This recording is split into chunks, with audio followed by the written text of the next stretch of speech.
আসসালামু আলাইকুম পুরো ক্রিকেট ফ্যান্স। দর্শক, গতকালকে কিন্তু সানরাইজার্স হায়দ্রাবাদের বিপক্ষে চেন্নাই সুপার কিংস দুর্দান্ত একটা জয় পেয়েছে এবং সেখানে কিন্তু বাংলাদেশি পেসার মুস্তাফিজুর রহমান দুর্দান্ত বোলিং করেছেন, কেননা তিনি কিন্তু গতকালকে 2 ওভার 5 বল করে 2টি উইকেট শিকার করেছেন, রান দিয়েছেন মাত্র 19 রান। আর মুস্তাফিজুর রহমানের এরকম অতি মানবীয় পারফরমেন্সে কিন্তু মুস্তাফিজুর রহমান এবারের আইপিএলে 8 ম্যাচ খেলে 14টি উইকেট শিকার করেছে, যা ইতিমধ্যেই কিন্তু আবারও পার্পল ক্যাপের দাবিদার মুস্তাফিজুর রহমান। কেননা তারা কিন্তু 3 জন একই সাথে কিন্তু 14টি করে উইকেট শিকার করে রয়েছেন, কিন্তু মুস্তাফিজুর রহমান রয়েছেন 2 নম্বরে, অর্থাৎ তিনি কিন্তু পার্পল ক্যাপটা পাননি। পার্পল ক্যাপের সবার শীর্ষে রয়েছে জাসপ্রীত বুমরাহ, তিনি 14টি উইকেট শিকার করেছেন, মুস্তাফিজুর 14টি। তবে পার্পল ক্যাপটা কেন মুস্তাফিজুর রহমান পেল না, এটাই এখন প্রশ্ন বাঙালি সমর্থকদের। এই প্রশ্নের আমি ব্যাখ্যা দেবো ছোট্ট করে। মূলত জাসপ্রীত বুমরাহ কিন্তু এবারের আইপিএলে দুর্দান্ত বোলিং করছেন, আর পার্পল ক্যাপের যে হিসাবটা আমি বলছিলাম, যেখানে মুস্তাফিজুর রহমানকে কেন পার্পল ক্যাপটা আবার দেওয়া হলো না, জাসপ্রীত বুমরাহর কাছেই কেন থেকে গেল পার্পল ক্যাপটা।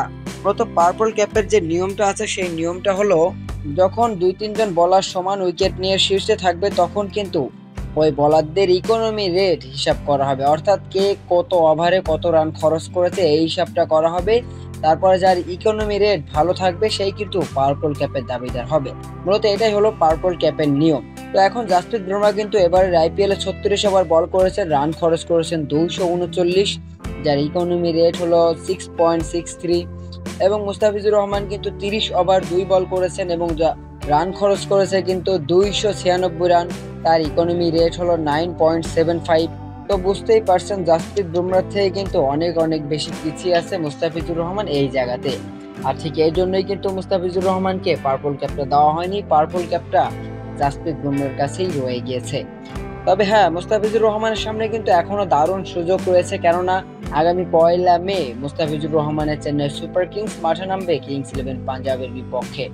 এবং পাঞ্জাবের বিপক্ষে মুস্তাফিজুর রহমানের এবারের আইপিএলে হয়তো শেষ ম্যাচ, এবং মুস্তাফিজুর রহমান ওই ম্যাচে যদি একটু দুটি উইকেট তুলে নিতে পারে তাহলে কিন্তু আরো একবার দেশে ফেরার আগে মুস্তাফিজুর রহমান কিন্তু পার্পল ক্যাপটা নিতে পারবে, এবং এটাই মুস্তাফিজুর রহমানের শেষ চান্স পার্পল ক্যাপটা আরো একবার ছিনিয়ে নেওয়ার জাসপ্রীত বুমরাহর কাছ থেকে।